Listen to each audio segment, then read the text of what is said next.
This is what you waited all year for. The hardcore. That's what KRS is here for. And with that being said, I would like to welcome you all to another edition of Wayne's Perspective, where we operate in discipline, decency, integrity, and respect. And I'm coming through with another video just for you. Before I get started, I hope everyone is doing okay out there, taking every day one day at a time, living life the best way you know how. Normally, I would say I'm doing pretty good. But right now, I'm unhappy. And the reason that I'm unhappy is because a few moments ago, as I'm recording this, I had initially finished this video only to recognize and realize at the end of that video that my damn speaker wasn't on. I wanted to throw something across this room, but I was like, you know what? I have some time on my hands. I might as well just go ahead and redo the video again. But I was not happy, to say the very least. But at any rate, y'all, today's video is going to be another 30-year retrospective. In this case, this will focus on the second studio solo album from the legendary Blastmaster KRS-One. This was released 30 years ago today, October 10th, 1995.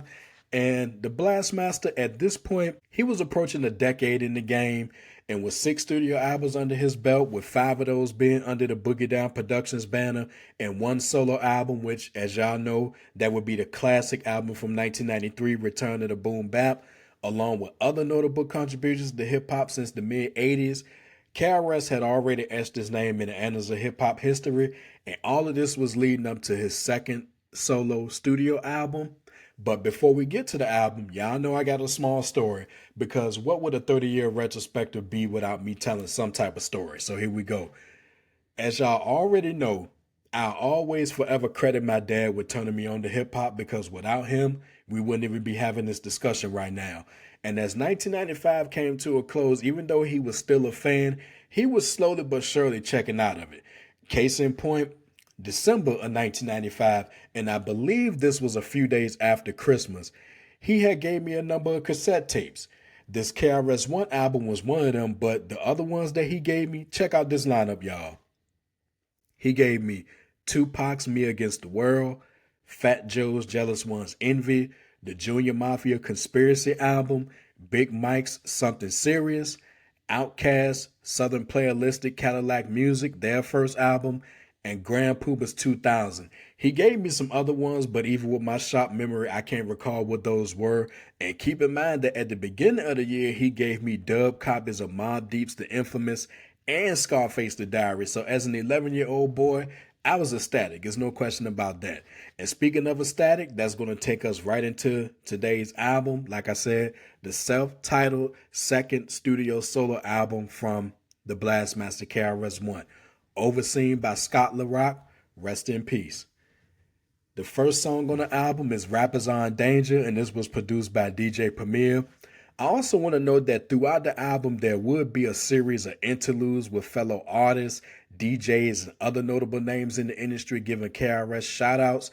To this day, I'm not sure where and when the interludes took place, and I'm not sure if KRS has even spoken on it, but we can assume they were done backstage at some of his concerts between 1992 at the very earliest and 1995.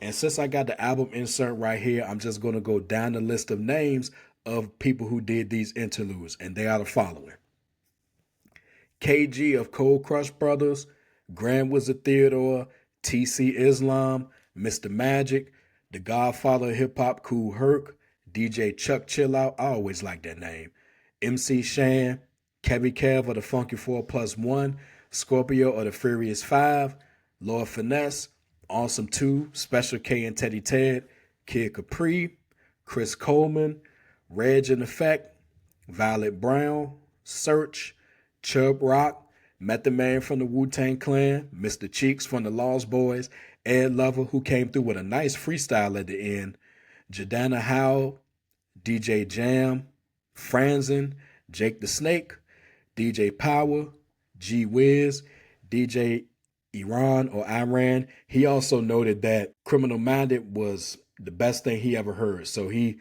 thanked KRS for that.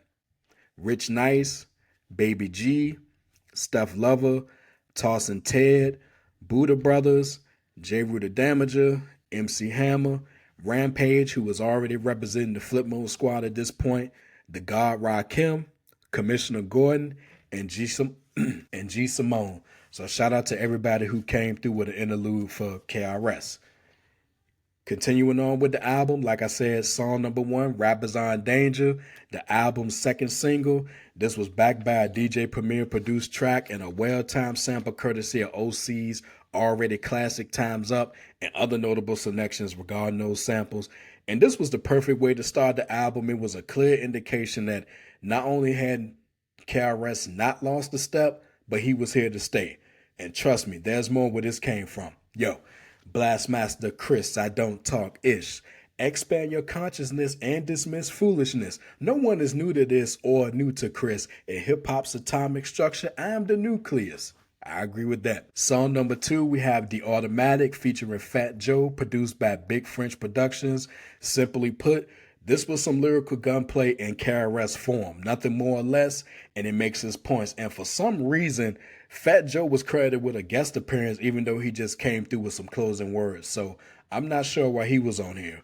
4 out of 5 for this one. Song number 3, which is the album's lead single, MCs Act Like They Don't Know, produced by DJ Premier. Clap your hands, everybody, if you got what it takes. Cause I'm KRS and I'm on the mic and Premier's on the breaks. And tell me that your head bobs as soon as that beat drop, cause to this day, mine does. Sadly, I've never been to a KRS-One concert, but I've heard stories over the years about how dope those concerts were. And even the Source magazine said if you go to a KRS-One concert, you're bound to get open. And this song, which is a highly dope one, KRS is taking artists to task who can create hits in the studio, but they fall incredibly short when they perform live. And not only is this song one of his most successful from a chart performance standpoint, lyrically, this is as hard as they come. And it's almost on the level of another classic song from his that would be I'm Still Number One. And one of my favorite quotes from this song is, you could be a Mac, a pimp, hustler, a player, but make sure live you was a dope rhyme sayer. I love that quote. 5 out of 5, of course. Next up, we have song number 4, All Yeah, produced by KRS. This song also appeared on a compilation album that came out in 1995 called Pump Your Fist. To this day, I've never heard that compilation. In the comments, let me know if you've heard this compilation album and how it sounded. Because like I said, to this day, I never heard it. You want to hear KRS taking someone else to task, this time the dreaded Devil, and dropping some biblical and revolutionary gems along the way? This is that song right here. It ends abruptly, but it's damn good, and it's reminiscent of another classic song from KRS, that one being Jimmy. 5 out of 5 for this one. I may be overrating that one a little bit, but I think it's damn good. Next up, we have song number 5, Reality Ain't Always the Truth. Rhymes equal actual life in the youth. This song may come off like one that you need to take your time with, but I think KRS is known that when the actual truth is tainted in any form, a street perspective may be the only way to carry things through, even as he talks about growing up in less than stellar conditions and how to overcome them. I give this one 4 out of 5. Next up, we got song number 6, Free Mumia featuring Channel Live. This was also produced by KRS. Oh, and by the way, Reality was produced by Naughty Kato. I believe that's how you pronounce it.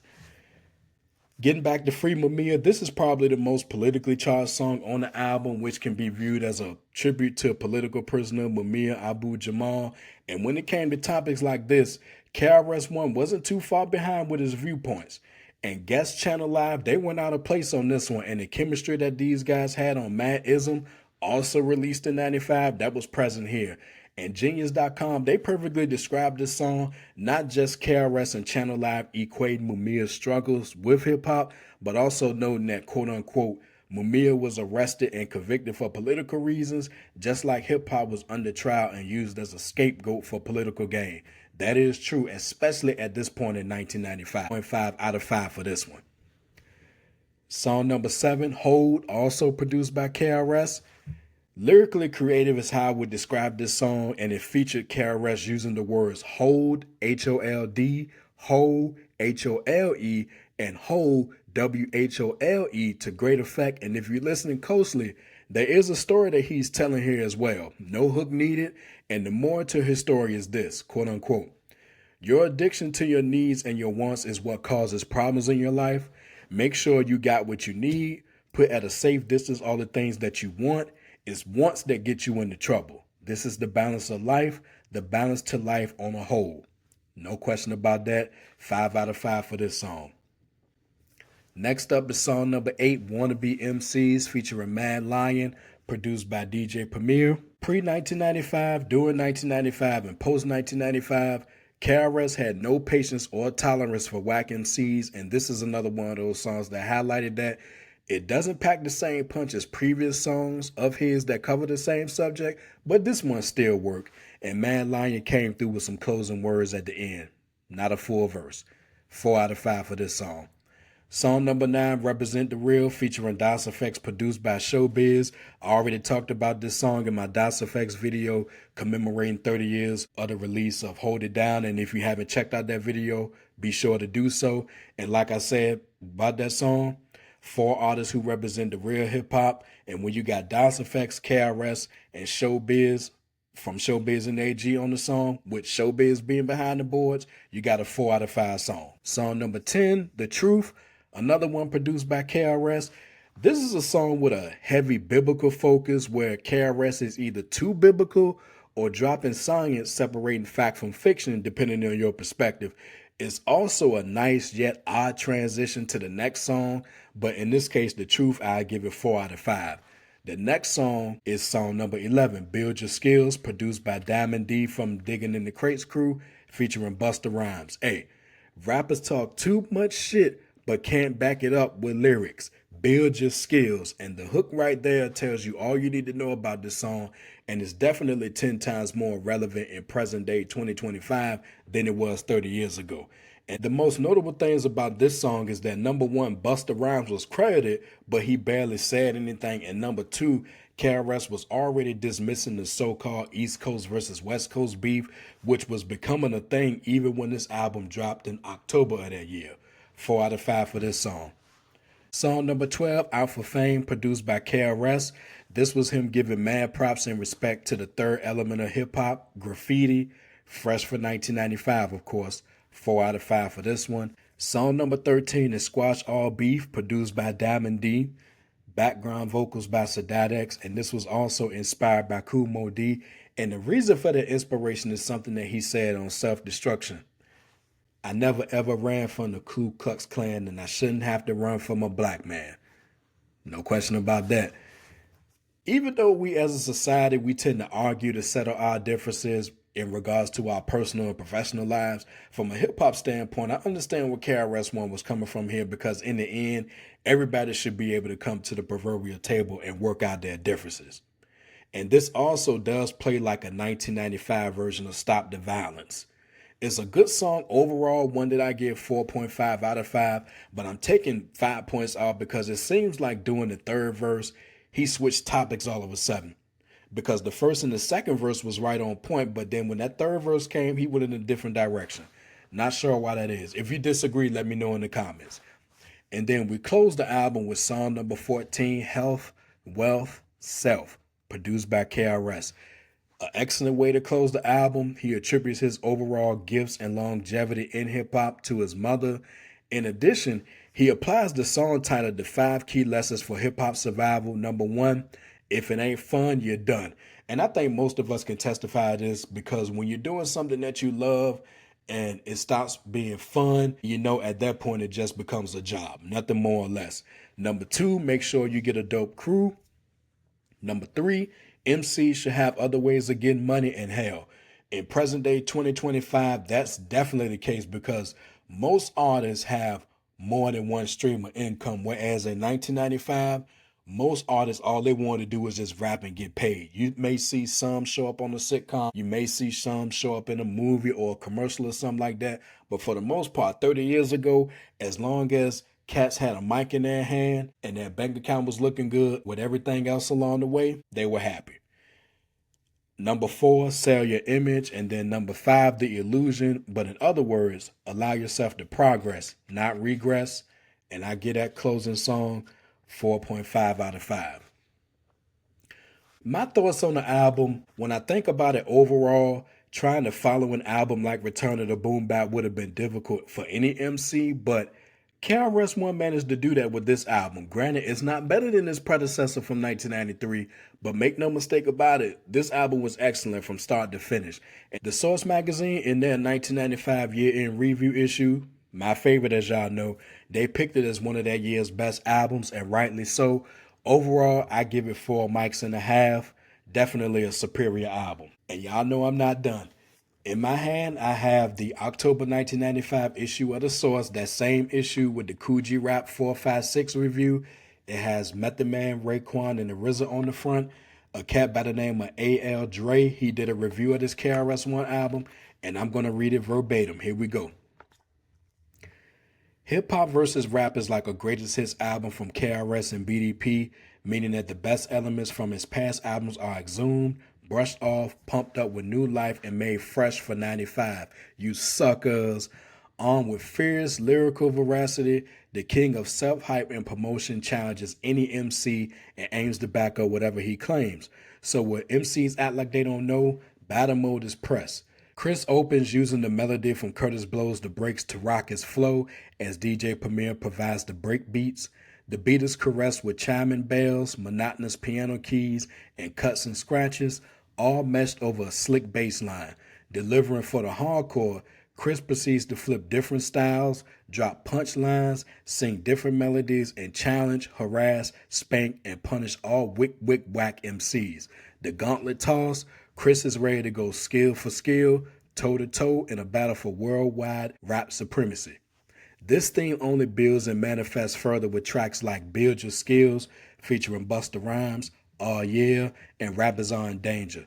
Dropping ill styles, flows, and lyrics, Chris proceeds to run shit like diarrhea and volunteers to get you open like a prostitute butt cheeks. Aw Yeah offers classic BDP bass, marching drums, aggravated trebles, a swinging beat, and repetitive digital sound reminiscent of the classic Jimmy, allowing Chris to continue his barrage, enveloping you with his lyrical dexterity. And Rappers Are in Danger, a sampled OC informs MCs he's taking respect, while Chris explains that any MC can battle for glory, but to kick a dope rhyme to wake up your peoples is another story. That's another one of my favorite quotes right there. Now, A.L. Dre made a mistake in this review. He called Squash Your Beef, Give Me Relief. I'm not sure how that mistake was made, but it's all good. Squash All Beef is Stop the Violence 1995 style, as it's made clear that we shouldn't be afraid to apologize, grant forgiveness, say you're sorry, or be a neutral vegetarian, or quite frankly, to not indulge in beefs. A couple of tracks managed to slow down the pace and subtract from the full value of this offering. I disagree with that, but not enough to hinder the overall tight production and lyrical intensity. Blessed with years of consistency, and MC's skills can be taken for granted and thus slept on. Caution, don't sleep. And even with a few mistakes along the way, that was a good review by A.L. Dre. He gave the album 4 mics. Even though it's a respectable rating, it's low because, like I said earlier, I give it 4.5 mics. Overall, I enjoyed putting this video together, even though I'm not happy that I had to do it all over again because of the speaker issue, but I digress. Mad props and respect and thanks to KRS-One and everyone else who had a hand in this album. It still stands the test of time. Also, one more thing before I close the video, since I still have the album insert right here. KRS-One said that producers who worked on the album but whose work did not appear: Kenny Parker, Kenny Dope, DJ SNS, Pete Rock, Freddie Fox, Kid Capri, and Domingo. I have to do some research on that and see if there ever was some material that was in a vault with those producers and it never seen the light of day, or did those contributions show up on that I Got Next album from 1997? I need to check on that, because for those contributions to be left off this album, I'm now wondering where they at. So I'm going to definitely check on that going forward. But at any rate, y'all, like I said, props to KRS-One and everyone involved. If you haven't checked it out in a while, I recommend you throw the CD in or pop it in on Spotify or however you listen to your music nowadays. If you're new to KRS-One, definitely check this out. And with that, we're going to go ahead and close the video. If you like what you heard and you're ready to become part of Team Discipline, go ahead and hit that like button and drop some comments if you're feeling the content. Definitely let me know your thoughts on this album specifically and KRS-One in general. And last but not least, Hit that subscribe button along with the bell so you're notified when I drop new videos. And until next time, my people, take care of yourselves. And remember, any MC can battle for glory, but to kick a dope rhyme to wake up your peoples is another story. I'll see y'all in the next video.